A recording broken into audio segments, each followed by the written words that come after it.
This is the Thorium Tactical Longship knife, and a perfect example of how an awesome idea can be ruined by poor design choices. So this is a 2 3/4 inch long sheep's foot blade, and it's an 1/8 inch thick material. There's an integrated locking sheath and a really nice big carabiner. On first glance, it's actually really kind of cool looking. The combination of features here is pretty fun.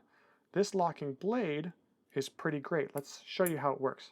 So we have the lock right here, and as this bar is coming across, it's on a spring, and when we get to the bottom, it springs back into action there. So to take it out, we need to pull it out. And because there's only a lock there and not here, we don't have to pull it out here. But it actually, the spring gives good retention for the handle to stay. There's really nice ribbing here for your thumb, right?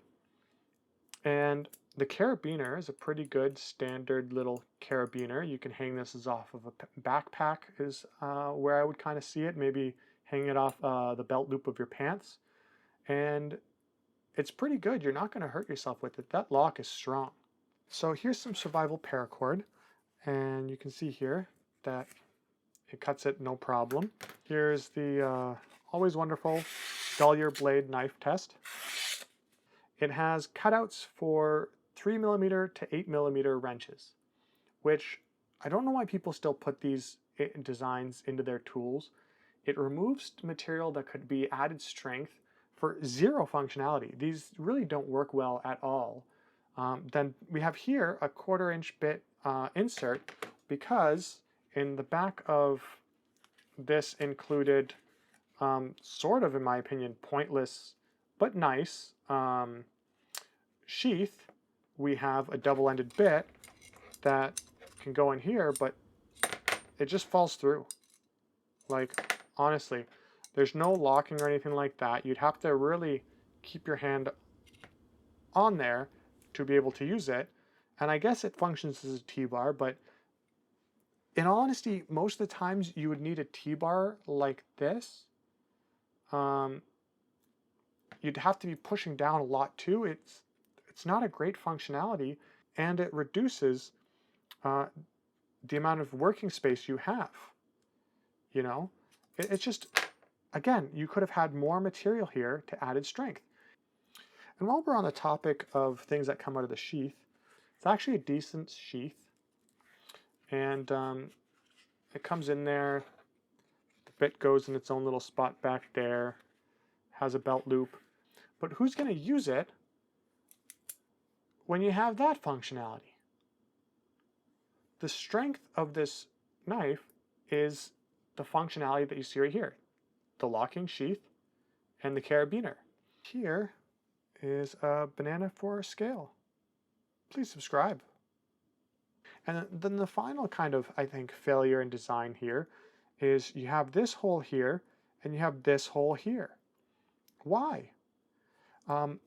Well, first of all, they have this hole here because you're supposed to be able to like do this for like added like a different grip or something like this. I'm not gonna use that grip with this knife, and most people who buy it aren't gonna use that grip with this knife. You just add a point of failure because you have just a small amount of material here that if you had filled it in all the way there, and then maybe even filled in the material there and had that all solid, you'd have a really strong knife and a very usable knife. Instead, you have a knife with a huge point of failure here. You have a point of failure here. It's still good material, but like, you know, it's not bending on me when I try to bend it. If all of this would have been solid up to there, and then maybe even a little bit down to there, it would have been a great tool. Instead, it's just something fun to look at. And that's nice, but it's still a shame. I guess my message here today is don't try to improve on something that's already accomplished. Often you run the risk of spoiling something wonderful. Quit while you're ahead. Thanks for watching.